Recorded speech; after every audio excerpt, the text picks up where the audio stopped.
Ma'am মই এজনী অকলশৰীয়া মানুহ, ল'ৰা ছোৱালী দুটাক লৈ মই মানে অকলেই আছোঁ, নিজেই ইনকাম কৰোঁ। মানুহে তাকো মানে বহুত প্ৰশ্ন কৰে, মই ক'ত যাওঁ, কি পিন্ধোঁ, কি খাওঁ। এতিয়া মই আপোনাৰ ওচৰত এটা সমস্যাৰ সমাধান বিচাৰি আছোঁ।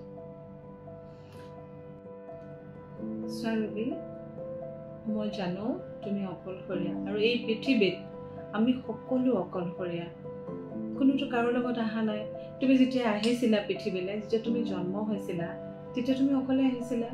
আকৌ যেতিয়া তুমি যাবা, তুমি লগত কাৰোবাক লৈ যাবা জানো? তুমি অকলে যাবা। এতিয়া তোমাৰ ঘৰত কোন কোন আছে? মোৰ ল'ৰা ছোৱালী দুটা আছে, মই আৰু ঘৰৰ মানুহ আছে। সকলোৱে মোক প্ৰশ্ন কৰে। কি বুলি প্ৰশ্ন কৰে? মই ক'ত যাওঁ, কি কৰোঁ। তুমি ক'ব লাগে যে তুমি এটা অফিচত কাম কৰা, ৰাতিপুৱা তুমি 9টা বজাত অফিচ আহিব লাগে, গৈ পাওঁতে ৰাতি তোমাৰ অফিচ 7টা বজাত ছুটি হয় নহয়? 7টা বজাত ছুটি হয়, গৈ পাওঁতে তোমাৰ দেৰি হ'বই। তুমি প্ৰশ্নখিনি উত্তৰ দিব পাৰা নে নোৱাৰা? প্ৰথম কথা, তুমি উত্তৰ দিব পাৰা নে নোৱাৰা? উত্তৰ দিওঁ মেম। উত্তৰ দিলেও সিহঁতে আৰু নানান প্ৰশ্ন কৰে, যেনে মই ক'ত যাওঁ, কি কৰোঁ, সেইবিলাক প্ৰশ্ন কৰে। সমাজৰ পৰা মই পিছতো শুনিব পাওঁ বেলেগৰ মুখৰ পৰা যে মই মানুহজনক এৰি মই ডিভ'ৰ্চী, মই ক'ত যাওঁ, কাৰ লগত যাওঁ, সেইবিলাক নানানটা প্ৰশ্ন কৰে। মই কেনেকৈ কি কৰোঁ?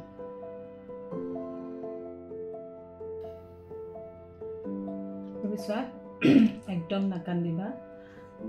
আমি যদি চকু পানী টুকো ন, তুমি যেতিয়াই চকু পানী টুকিবা, তেতিয়া এই সমাজখনে তোমাক দুৰ্বল বুলি ভাবিব। আৰু তুমি, আমি কোনো এগৰাকী মহিলাই দুৰ্বল নহয়। আমি কোনো পুৰুষকো কেতিয়াও আমি বেয়া বুলি নকওঁ, আৰু আমি এনেকুৱাও নহয় যে পুৰুষক চেৰ পেলাই আমি আগবাঢ়ি যাম। যদি পুৰুষৰ জীয়াই থকাৰ অধিকাৰ আছে, মহিলাৰো সমানে অধিকাৰ আছে। তুমি ডিভ'ৰ্চী, তোমাৰ হাজবেণ্ডৰ লগত মিলা নাই, কিবা কথাত তোমাৰ মিলা নাই, সেই গতিকে তোমালোক দুইজন ছেপাৰেট হৈছা। তাততো বেলেগৰ ক'ব লগা একো কথা নাই। আৰু যি তোমাক শুনাইছে, তেওঁলোকে জানো তোমাক খুৱাইছে? তেওঁলোকে জানো বিপদৰ সময়ত তোমাক চাইছে? আজি তুমি কষ্ট কৰি যিকেইটা পইচা আৰ্জিছা, সেই পইচাৰে তুমি ল'ৰা ছোৱালী চাইছা? কোনোবাই তোমাক কেতিয়াবা সহায় কৰিছেনে? তুমি কি পিন্ধিছা? এগৰাকী মাতৃয়ে নিজৰ সন্তানক পোহপাল দিবৰ কাৰণে নিজে নাখায়, নিজে নিপিন্ধিও পিন্ধাব লাগে নালাগে?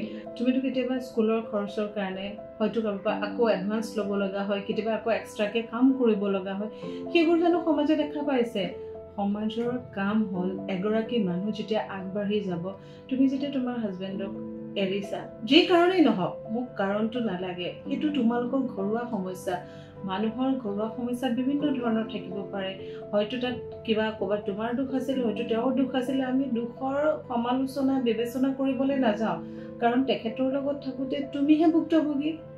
মই ধুনীয়াকৈ কমেণ্ট কৰিব পাৰিম, বা সমাজৰ 2-4জনে যিবিলাকে তোমাক এতিয়া মেণ্টেলি টৰ্চাৰ কৰি আছে, এই কথাবোৰ কৈ যে তুমি হাজবেণ্ডৰ লগত নাথাকা, ৰাতিপুৱাই ওলাই যোৱা, ৰাতি আহা, তুমি কি কৰা, তেওঁলোকৰ কাৰণে তোমাক কুৱেশ্যন মাৰ্ক হৈ থাকিব দিয়া, কাৰণ তেওঁলোকে তোমাক নাচায়, হয় নহয়? আৰু যি মানুহে মহিলাক সন্মান কৰিব নাজানে, মহিলা এগৰাকীটো কেৱল পত্নী নহয়, মাতৃ হয়, কাৰোবাৰ ভগ্নী হয়। যদি তেওঁলোকে আনৰ মহিলাগৰাকীক, আনৰ ঘৰৰ মহিলাগৰাকীক তেওঁলোকে সন্মান কৰিব নাজানে, তেতিয়া তেওঁলোকে নিজৰ গৰাকীকো সন্মান কৰিব নাজানে। আৰু তুমি কাম কৰি আছা, কাম কৰি গৈ থাকা, তোমাৰ ভৱিষ্যত উজ্জ্বল হ'বই। আজি তুমি কষ্ট কৰিছা, কাইলৈ তাৰ তুমি ফল পাবা।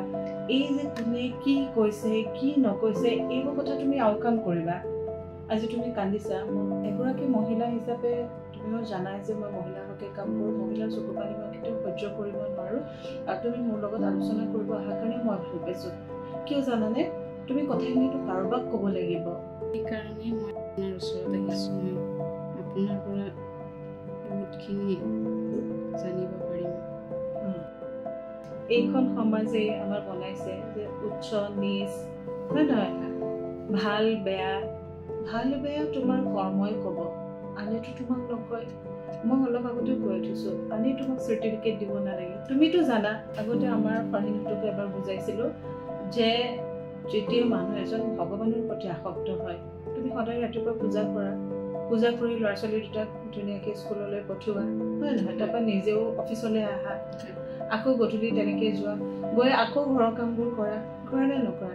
গতিকে তুমি ভগৱানক বিশ্বাস ৰাখিবা, সেই ঈশ্বৰে তোমাক সদায় সহায় কৰিব। তুমি যেতিয়া ঈশ্বৰক বিশ্বাস কৰিবা আৰু নিজক তুমি এই যে পৃথিৱীখনে তোমাক কি কৈ আছে কৈ থাকিবলৈ দিয়া, তেওঁলোকে কেতিয়ালৈকে ক'ব, কৈ কৈ কৈ কৈ এটা সময়ত ভাগৰি পৰিব, কিন্তু তুমি ভাগৰি নপৰিবা।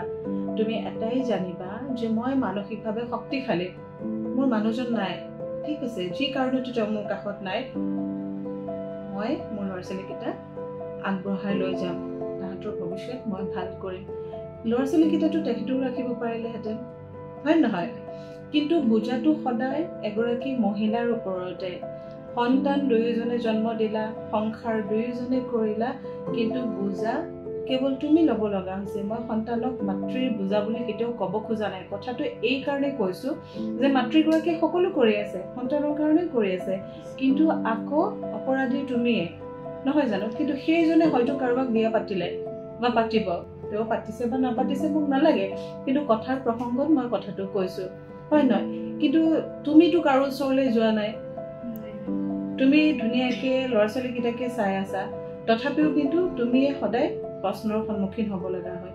আমাৰ সমাজখন এনেকুৱা, সেইকাৰণে আমি যদিও কওঁ যে মহিলা বহু ক্ষেত্ৰত আগবাঢ়ি গৈছে, কিন্তু ক'ৰবাত এতিয়াও এই এনেধৰণৰ ঘটনাবিলাকে আমাৰ অন্তৰত ক'ৰবাত একেবাৰে এনেকৈ খুন্দা মাৰি ধৰে।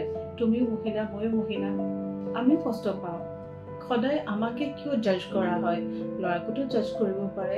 ছোৱালী এজনী দেৰি, তুমি যেনেকৈ ক'লা মেম, কেতিয়াবা ডিউটিৰ পৰা গ'লে মোৰ দেৰি হয়, তেতিয়া মোক জাজ কৰে। ছোৱালী এজনীক কিয় জাজ কৰিব লগা থাকে? ল'ৰাজনকতো জাজ নকৰে। তুমি যদি কাইলৈ আৰু অকণমান ভাল হোৱা, ডেভেলপ হয়, তেতিয়াও মানুহে বেয়া পাব। তোমাৰ ল'ৰা ছোৱালীকেইটা ভাল হ'লে তেতিয়াও বেয়া পাব। মেম, মই ল'ৰা ছোৱালীকেইটাকতো বহুত আগবঢ়াই নিব বিচাৰিছোঁ, কিন্তু পিছলৈকে ল'ৰা ছোৱালী মোক চাব জানো? পিছত মই অকলশৰীয়া হৈ গ'লে কোনোবাই চাব জানো? মই যদি কাৰোবাৰ বিয়া হৈ যাওঁ, সেইটো পাপ নহ'ব জানো? স্বৰূপী, তুমি এগৰাকী মাতৃ হিচাপে ল'ৰা ছোৱালীকেইটাক ইমান ডাঙৰ কৰিলা, হয় নহয়? আৰু তুমি দায়িত্ব পালন কৰি গৈয়ে আছা। তুমি যে কৈছা ডাঙৰ হয় সিহঁতে মোক চায় নে নাচায়, সেইটো তুমি ভাল শিক্ষা দিলে নিশ্চয় চাব, হয় নহয়? ভাল শিক্ষা তুমি দিছা, দিবলৈ চেষ্টা কৰিছা। এতিয়া লয় নলয়, এইটো আমাৰ যেনেকৈ ঘৰখনে কঠীয়াতলি বুলি কয়, তুমি সংস্কাৰ দিছা, সংস্কাৰ লোৱাটো তেওঁলোকৰ কথা।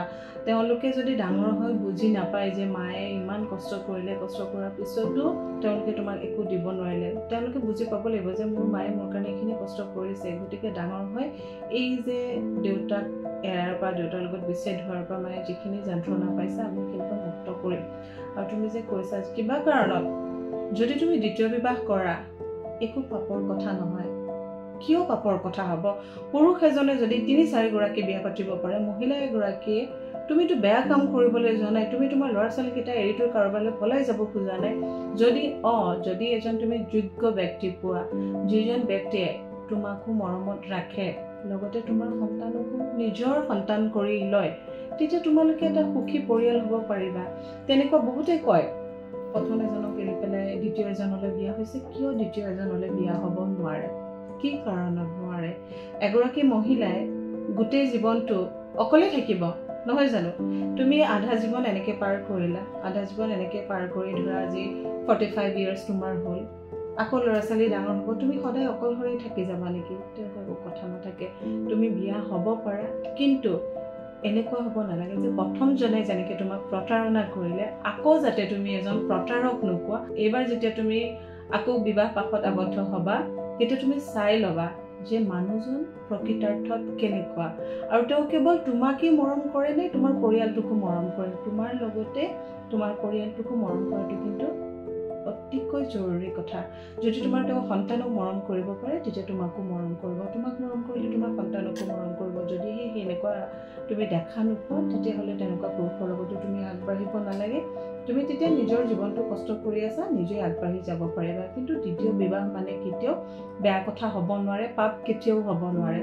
মানুহ এজনক মেণ্টেল ছেটিছফেকশ্যনৰ বহুত দৰকাৰ।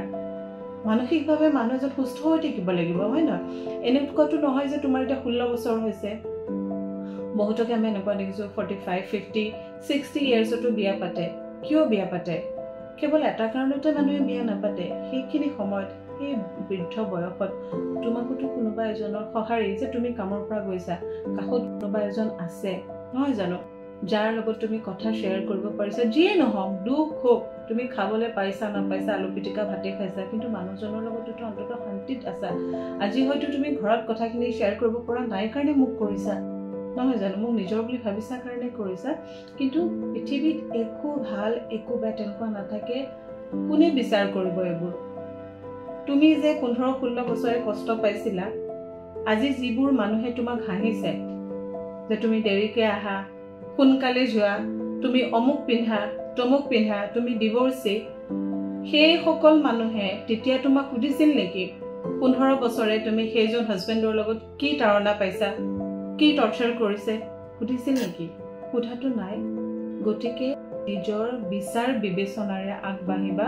ল'ৰা ছোৱালীকেইটাক ভাল মানুহ কৰিবলৈ চেষ্টা কৰা আৰু নিজৰ জীৱনটো তুমি সমানে আগবঢ়াই লৈ যাব চেষ্টা কৰা তোমাৰ যেতিয়া মনটো বেয়া লাগে ৰবি মোৰ ওচৰলৈ আহিবা মোক ক'বা মই সদায় তোমাৰ বাইদেউৰ নিচিনাকৈ সদায় মই যিটো ভাল হয় মই চেষ্টা কৰিম যাতে মোৰ পৰা তুমি দুটা কথা শিকি আগবাঢ়ি যাব পৰা আৰু শেষত মই তোমাক এটা কথাই ক'ম যে তুমি মেণ্টেলি মানে মানসিকভাৱে সদায় ষ্ট্ৰং হৈ থাকিবা এইটো মোৰ মগজ এফালে মোক ABCD মানে চাৰিওফালে কথা কৈ আছে তুমি মানুহগৰাকী থিয় হৈ আছা এফালেও কাউকে চিঞৰি আছে তাৰমানে তুমি বেয়া বুলি কৈ আছে কোনোবাই এফালে কোনোবাই কৈছে তাই ৰাতিপুৱাই যায় দেৰিকে আহে এফালে তাই কি খায় তাই কি পিন্ধে সব বাদ দিয়া এই তোমাৰ মগজটোৰ ভিতৰত তুমি ভগৱানক চিন্তা কৰি যে ভগৱান তুমি মোৰ আজি দিনটো ভালে ভালে নিবা মোৰ লগতে মোৰ যোনে বেয়া চিন্তা কৰিছে সেই বেয়া চিন্তা কৰা সকলোকো সুমতি দিবা তেওঁলোককো ভালে ৰাখা মোৰ পৰিয়ালটো ভালে ৰাখা আৰু মোক কাম কৰি যাবলৈ তুমি মানসিকভাৱে শক্তি দিয়া মোক যোনে যি কয় ভগৱান কৈ থাকক তুমি জানা মই তোমাৰ চৰণত শৰণ লৈছোঁ ঠিক আছে যেতিয়াই তোমাৰ মন যায় আৰু যেতিয়াই তোমাৰ কিবা প্ৰব্লেম থাকে ল'ৰা ছোৱালীকেইটাক লৈও যদি তোমাৰ কিবা অসুবিধা থাকে তুমি মোক জনাবা মই সদায় তোমালোকৰ সৈতে আছোঁ